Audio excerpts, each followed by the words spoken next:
یہ بات سوچنے میں ہی کتنی عجیب لگتی ہے کہ ایک صبح آپ اٹھیں اور آپ کو پتا چلے کہ وہ انڈس ریور کی جس کے اوپر پاکستان کا 80% ایگریکلچر لینڈ اور تقریباً 25 کروڑ لوگوں کی زندگیاں ڈیپینڈنٹ ہے، اسے بند کر دیا گیا۔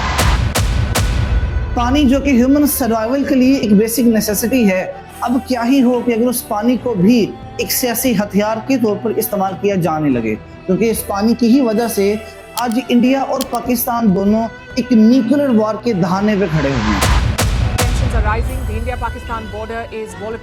22 اپریل 2025 کو کشمیر کے علاقے پہلگام کے اندر ایک ٹیررسٹ اٹیک ہوتا ہے کہ جس کے اندر انڈیا پاکستان کو ملوث سمجھتا ہے، اور اس اٹیک کے جواب کے طور پر وہ اس 65 سالہ پرانی انڈس واٹر ٹریٹی کو فریز کر دیتا ہے۔ لیکن اب یہاں پہ امپورٹنٹ سوال یہ بنتا ہے کہ کیا انڈیا کے پاس یہ اتھارٹی ہے کہ وہ آزادانہ طور پہ اس ٹریٹی کو سسپینڈ کر سکے؟ دوسری طرف پاکستان نے یہ بات کلیئر کٹ کہہ دی ہے کہ وہ پانی کے معاملے کے اندر کسی قسم کی دخل اندازی کو ایکٹ آف وار کنسیڈر کریں گے۔ تو اب یہاں پہ اگلا سوال یہ بنتا ہے کہ کیا انڈیا اور پاکستان کے درمیان یہ واٹر وار انیویٹیبل ہے؟ تو آئیے جانتے ہیں ان تمام تر باتوں کے جواب کو آج کی اس ویڈیو میں۔ تو چلیے بات کرتے ہیں۔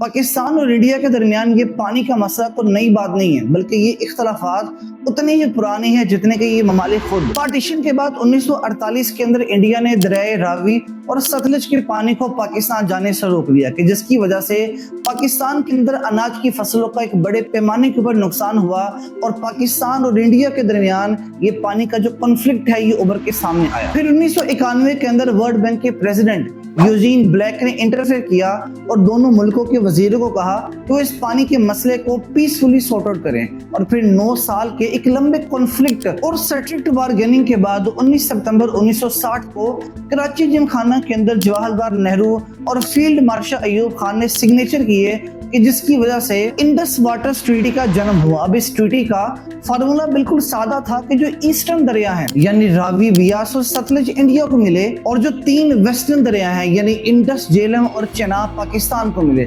بٹ اس ٹریٹی کے اندر ایک کیچ ہے، اور وہ یہ ہے that India controls the upstream water۔ اس کا مطلب یہ ہے کہ پاکستان کے اندر آنے والا پانی انڈیا سے بہہ کر آتا ہے۔ اب پاکستان کے اندر کتنا پانی آتا ہے یا نہیں آتا، فلو کا مکمل کنٹرول کس کے ہاتھ میں ہے؟ انڈیا کے ہاتھ میں۔ اب وہ چاہے تو پانی کو مکمل طور پہ روک لے، اور چاہے تو پانی کا فلو اتنا زیادہ کر دے کہ پاکستان کے اندر سیلاب آ سکتا ہے۔ اب اس ٹریٹی کے اندر آنے والے اس اپ اسٹریم واٹر کنٹرول کے ایڈوانٹیج کی وجہ سے انڈیا نے run off the river hydro power projects کو لانچ کیا، کہ جس کے اندر اس نے ایسے ڈیمز بنائے کہ جس کے اندر اس پانی کے فلو کی وجہ سے India was able to generate electricity, اور کئی دہائیوں تک it has really worked well for India. اس لیے یہ کشن گنگا ڈیم اور ویٹر ہائیڈرو پلانٹ انڈیا کے لیے ایک لیگل کنٹرول کا سمبل بن کے رہ گیا۔ اب پاکستان نے ان 2 ڈیمز کو لے کر اپنے کنسرنز کو کئی دفعہ شو کیا ہے کہ یہ 2 ڈیمز انڈس واٹر ٹریٹی کو وائلیٹ کرتے ہیں، کیونکہ ان کے ذریعے جو انڈیا ہے وہ پاکستان کی طرف جانے والے پانی کے فلو کو بھی کنٹرول کرتا ہے اور پانی کو ذخیرہ بھی کرتا ہے، لیکن اس پورے مسئلے کا سولوشن ابھی تک سامنے نہیں آ سکا۔ اب انڈس واٹر ٹریٹی کے اندر جو سب سے زیادہ انٹرسٹنگ بات ہے وہ یہ ہے that it has survived 3 major wars between India and Pakistan۔ 1965 کی جنگ ہوئی، 1971 بنگلہ دیش جینوسائیڈ، 1999 کارگل کانفلکٹ سامنے آیا، بٹ اس کے باوجود بھی انڈس واٹر ٹریٹی انٹیکٹ رہی ہے، اور آج پہلگام کے اندر ہونے والے اس اٹیک نے has turned that threat into an action۔ اس بار جب دہلی سے ڈیٹا شیئرنگ کو فریز کیا گیا تو it was for the first time in 65 years کہ جب اس ٹریٹی کی کنٹینیوٹی کے اوپر پاز لگا دیا گیا۔ پہلگام کے اندر ہونے والے اس اٹیک کی وجہ سے انڈیا نے انڈس واٹر ٹریٹی کو فریز کر دیا ہے، جس کا مطلب کیا ہے کہ ان 3 دریاؤں کے پانی کے فلو کو بھی انڈیا ہی کنٹرول کرے گا، جو کہ لوجیکلی اس ٹریٹی کے مطابق ہمارے حصے کے اندر آتے ہیں۔ اپ اسٹریم واٹر کنٹرول ہونے کی وجہ سے اب انڈیا چاہے تو وہ پانی کو روک بھی سکتا ہے، اور انڈیا چاہے تو وہ پانی کو زیادہ چھوڑ بھی سکتا ہے۔ اب اس کنٹرول کی وجہ سے پاکستان یا تو خشک سالی کا شکار ہو سکتا ہے، which means کہ پاکستان کے اندر پانی کی قلت آ سکتی ہے، اور اگر پانی کا بہاؤ زیادہ ہوتا ہے تو پاکستان فلڈ یعنی سیلاب کا شکار بھی ہو سکتا ہے۔ اب اگر انڈیا پانی کے اس فلو کو اسٹریٹجک وے کے اندر استعمال کرتا ہے، یعنی جب پاکستان کو ضرورت نہیں ہوتی وہ پانی چھوڑ دیتا ہے، اور جب پاکستان کو ایکچوئل میں پانی کی ضرورت ہوتی ہے اس وقت وہ پانی کو روک لیتا ہے، تو پاکستان کے ایگریکلچر ڈپارٹمنٹ کو بہت زیادہ نقصان ہوگا، کیونکہ پاکستان کی 60% एग्रीकल्चर लैंड इन्हीं दरियाओं के ऊपर डिपेंड कर रही होती है। इस फ्रीज के दौरान दूसरा काम जो नहीं हो रहा वो है एक्सचेंज ऑफ डेटा, यानी पाकिस्तान और इंडिया के दरमियान पानी को लेकर कोई भी डेटा एक्सचेंज नहीं हो रहा। अब इंडस वाटर ट्रीटी के मुताबिक इंडिया पाकिस्तान के साथ हाइड्रोलॉजिकल डेटा को शेयर करेगा, जिसका मतलब ये है कि इंडिया पाकिस्तान को real time flood alerts provide करेगा, खास तौर पे मॉनसून के महीनों के अंदर, ताकि पोटेंशियल फ्लड की सूरत हाल में इन अर्ली वार्निंग की वजह से पाकिस्तान अपने आप को प्रिपेयर कर ले कि उन्होंने इस सैलाब की सूरत हाल को किस तरह से फेस करना है। नो शेयरिंग ऑफ डेटा से मुराद ये भी है कि इंडिया पहले पाकिस्तान को इन तीनों दरियाओं के पानी के फ्लो का डेटा शेयर करता था। वो बताता था कि पानी का फ्लो कितना है, कम है, ज्यादा है, पानी की अवेलेबिलिटी कितनी है, और उसके मुताबिक पाकिस्तान अपनी इरिगेशन प्लानिंग को लेकर चलता था। तीसरी चीज जो इस फ्रीज के बाद नहीं हो रही वो है इंडस वाटर्स कमीशन मीटिंग्स। इस ट्रीटी के मुताबिक इंडिया और पाकिस्तान के दरमियान पहले कमीशन मीटिंग्स हुआ करती थी कि जिसके अंदर वो किसी किस्म के वाटर डिस्प्यूट को लेकर डिस्कशन किया करते थे या फिर फ्यूचर कोऑपरेशन को लेकर डिस्कस किया करते थे। लेकिन जब से ये ट्रीटी सस्पेंड हुई है तब से इस तरह की कमीशन मीटिंग्स को भी रोक दिया गया है। अब इंडिया का दावा है कि उसने इस इंडस वाटर ट्रीटी को सस्पेंड कर दिया है और पानी के कंट्रोल को मुकम्मल तौर पे अपने हाथों में ले लिया है। लेकिन क्या इंडिया वाकई ही ऐसा कर सकता है?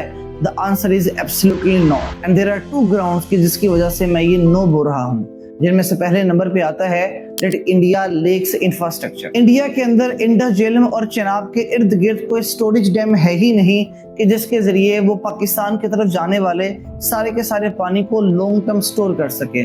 2024 तक इंडिया के जो 93% प्रोजेक्ट्स हैं वो run off the river projects ही रहे हैं, जिसका मतलब ये है कि इंडिया के पास ऐसे डैम थे जो कि बहते हुए पानी में से बिजली तो जनरेट कर सकते हैं लेकिन उसको लॉन्ग टर्म अपने पास सेव नहीं कर सकते। मिसाल के तौर पर अगर आप किशन गंगा डैम को ही देख लें तो इस डैम के अंदर 330 मिलियन वॉट इलेक्ट्रिसिटी जनरेट करने की कैपेसिटी तो है, लेकिन स्टोरेज की बात की जाए तो ये पानी को सिर्फ 7 दिन तक ही स्टोर कर पाता है। अगर इंडिया को वाकई ही पाकिस्तान के सारे पानी को स्टोर करना है तो उन्हें कम से कम 33 गॉर्जियस डैम, जितने बड़े डैम चाहिए होंगे, और इतने बड़े डैम्स को बिल्ड करने के लिए कम से कम 50 साल का अरसा लग जाएगा। दूसरी ग्राउंड के जिसकी बेस पे इंडिया इस ट्रीटी को सस्पेंड नहीं कर सकता is because India doesn't have the authority, क्योंकि इंडस वाटर ट्रीटी की कोई भी क्लॉज यूनिलैटरल एक्शन को अलाउ ही नहीं करती। जिसका मतलब क्या है कि एक मुल्क आजादाना तौर पर दूसरे मुल्क की मर्जी के बगैर इस ट्रीटी को सस्पेंड नहीं कर सकती। Vienna convention on the law of treaties 1969 के आर्टिकल 60 के मुताबिक सिर्फ मटेरियल ब्रीच ही एक ऐसी सिचुएशन है कि जिसके अंदर एक मुल्क इस ट्रीटी को सस्पेंड कर सकता है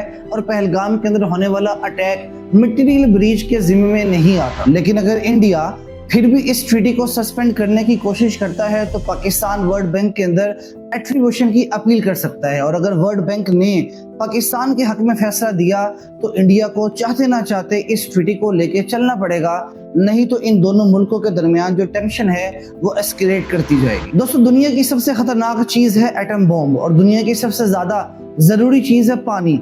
अगर सबसे ज्यादा खतरनाक चीज को सबसे ज्यादा जरूरी चीज के साथ रख दिया जाए तो क्या होगा? अगर इस जरूरी चीज के लिए इस खतरनाक चीज के साथ लड़ाई की जाए तो मेरे ख्याल से ना वो पानी बचेगा ना वो पानी पीने वाले। इंडस का दरिया जो कि हिमालय के पहाड़ों से निकलता हुआ कराची के समुद्रों में जहाँ मिलता है, ये सिर्फ कोई एक दरिया नहीं है बल्कि ये इन दोनों मुल्कों की सांसें हैं। अब अगर इन दरियाओं को भी हम अपने सियासी मफादात के लिए इस्तेमाल करने लगेंगे तो कैसी जंग होगी कि जिसकी तबाही सिर्फ बॉर्डर्स तक महदूद नहीं रहेगी। एक ऐसी जंग होगी कि जिसकी तबाही के बारे में न कभी किसी ने सोचा था, न कोई सोच पाएगा, क्योंकि उसका पैमाना बहुत ज्यादा ऊंचा होगा। इसलिए दोनों मुल्कों को चाहिए कि वो ग्राउंड रियलिटीज को चेक करके अपने डिसीजन ले। कोई भी फैसला जज्बाती या प्रॉम्प्ट नहीं होना चाहिए। इंडिया को चाहिए कि वो पाकिस्तान के साथ मिलकर पूरे अटैक को इन्वेस्टिगेट करे और सबूत मिलने पे ही जिम्मेदारी दूसरे मुल्क के कंधों पे डाले। अगर सिर्फ हवाओं में बातें होंगी तो नुकसान आवाम का होगा, हमारी मौशियत का होगा, और हम इस लड़ाई की वजह से पता नहीं कितने साल मजीद पीछे चले जाएंगे। मेरी दुआ है कि अल्लाह ताला हमें जंग के खतरा से महफूज रखे। उम्मीद करता हूँ आज की वीडियो आपको जरूर पसंद आई होगी। अगर वीडियो अच्छी लगी है तो इसे अपने फ्रेंड्स एंड फैमिली के साथ जरूर शेयर कीजिएगा। मुझे दीजिए इजाजत, मेरी मुलाकात होगी आपसे अगली वीडियो में। तब तक अपना बहुत ज्यादा ख्याल रखिएगा। अल्लाह हाफिज।